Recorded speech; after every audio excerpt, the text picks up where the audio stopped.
کہتے ہیں جی کہ حبیب الرحمان کے کاروبار کے پتہ نہیں کیا دعا کر دیں بے روزگار. بھئی بے روزگار ہو تو اللہ نے وعدہ کیا ہوا ہے کہ اللہ کا وعدہ ہے کہ ما من دابۃ فی الارض الا علی اللہ رزقها. زمین پہ کوئی بھی چلنے والی جاندار چیز کے رزق کا ذمہ دار اللہ ہے. آپ اتنا مہربانی کریں کہ من یتق اللہ یجعل لہ مخرجا. جو اللہ سے ڈر کے گناہ چھوڑ دے اللہ راستے بناتے ہیں. وَيَرْزُقْهُ مِنْ حَيْثُ لَا يَحْتَسِبُ. اس کو رزق وہاں سے دیتی ہیں جہاں سے اس کا گمان ہی نہیں ہوتا. اس کی چھوٹی سی میں مثال دوں. یہ میں کو اپنی پیری بزرگی نہیں دکھا رہا کہیں ایسا نہ سمجھنا مجھے پیر شیر بنا دو. یہ کل کی بات ہے کہ میں گاڑی میں حرم آ رہا تھا تو میرے ساتھی نے کہا کہ حضرت وہ ہمارے علاقے سے آیا ہے, باٹا بھی کہتے ہیں اس کو, سہانجنا بھی کہتے ہیں, تو وہ رات آپ کے لیے پکائیں. میں نے کہا کہ نہیں وہ گرم ہوتا ہے, رات کو میرے لیے وہ نہ بنائیں. اچھا اس کے فوراً بعد میں نے کہا یار وہ یہ سہانجنا تو پھر بھی مل جاتا ہے, کچنال نہیں آتی. اچھا یہ دونوں چیزیں جو ہے نا ہماری اسرائیل کی پٹی ملتان ایریے میں اور کہیں نہیں ہوتی. تو اس نے کہا کہ جی انشاءاللہ ابھی دیکھتے ہیں کوئی بندے ملتان سے آنے والے ہیں تو ان کے دن میں لگائیں گے کہ وہ آپ کے لیے کچنال لے آئیں. میں کہا ٹھیک. آج عصر کی نماز پڑھ کے میں بیٹھا تو میرے پرانا دوست ہے کسا کو آیا, وہ شاطر پکڑ میں کہ یہ کیا کہتے جی کچنال لایا ہوں آپ کے لیے.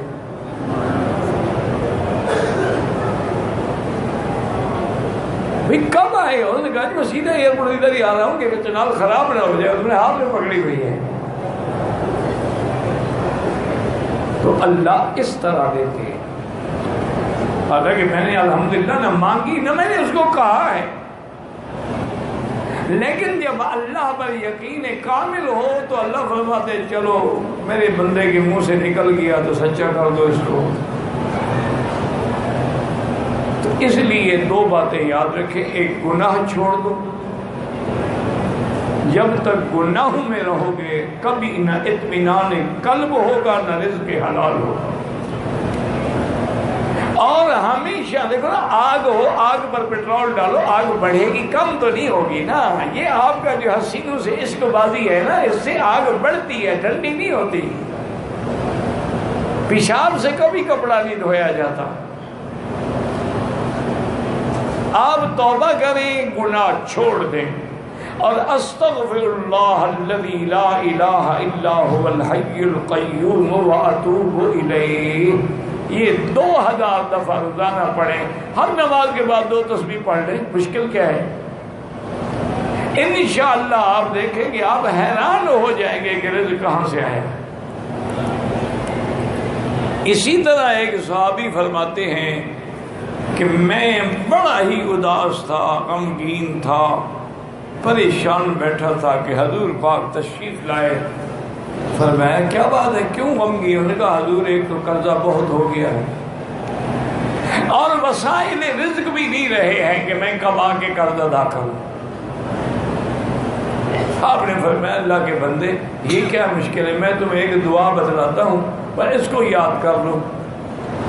اللہم انی اعوذ بک من الہم والحزن واعوذ بک من العجز والکسل وَأَعُوذُ بِكَ مِنَ الْجُبْنِ وَالْبُخْلِ وَأَعُوذُ بِكَ مِنْ غَلْبَةِ الدَّيْنِ وَقَهْرِ الرِّجَالِ. اور میں 3 دفعہ صبح 3 دفعہ شام کو پڑھ لیا کرو. صحابی کہتے ہیں میں چند دن پڑھا تو سارے ہم غم قرضے سب کچھ ختم, اتنی دولت آنے لگی میں حیران ہو گیا. صرف یہ دعا 3 دفعہ صبح 3 دفعہ شام. مشکل کیا ہے. ایک اور صحابی نے شکایت کی تو انہوں نے کہا حضور میرا کاروبار تباہ اور جو کاروبار کرتا ہوں برکت نہیں ہوتی. ہر میں کوئی مشکل بات نہیں ہے. جب بھی تم دکان کھولو، دکان میں جاؤ یا گھر میں جاؤ یا کمرہ، گھر کے کمرے کو کھولو تو بسم اللہ والصلاۃ والسلام علی رسول اللہ صلی اللہ علیہ وسلم اور قل هو اللہ احد کی سورت ایک دفعہ پڑھ لیا کرو. اب کیا مشکل ہے جی؟ آپ نے دکان تو کھولنا ہے نا، گھر جاؤ گے، کمرہ بھی تو آخر کھولو گے، بیڈ روم کھولو گے، ڈرائنگ روم کھولو گے، کہیں بیٹھو گے، ایک دفعہ سورۃ الاخلاص پڑھنے کی کیا مشکل ہے؟ اور صلاۃ والسلام تو حضور پہ ہر مسلمان کلمہ دروشی پڑھتا ہے.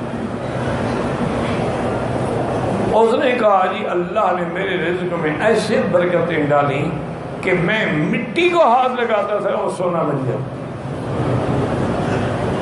بھائی رزق تو مل سکتا ہے لیکن تم نہ لینا چاہو تو تمہاری مرضی. تم کہتے ہو کہ میں عقل سے کماؤں، انما اوتیتہ علی علم عندی، تو قارون نے کہا تھا، نتیجہ کیا نکلا؟ فخسفنا بہ وبدارہ الارض. اللہ نے فرمایا اس کو بھی، اس کی جائیداد کو بھی زمین میں دھنسا دو. حضور نے فرمایا یتجلجل بہا الی یوم القیامہ، ایسے دھنسا جائے گا قیامت تک زمین. وہ کہتا تھا میرے پاس علم ہے، میں نے ایسے دولت کمائی، خدا نے مجھے تھوڑی دی. جیسے آج کل لوگ کہتے ہیں یار تم غریب ہو، تم جانتے کیوں نہیں، ان پہ ٹرک ہی نہیں آتے کمانے کے. باقی تمہاری مرضی ہے.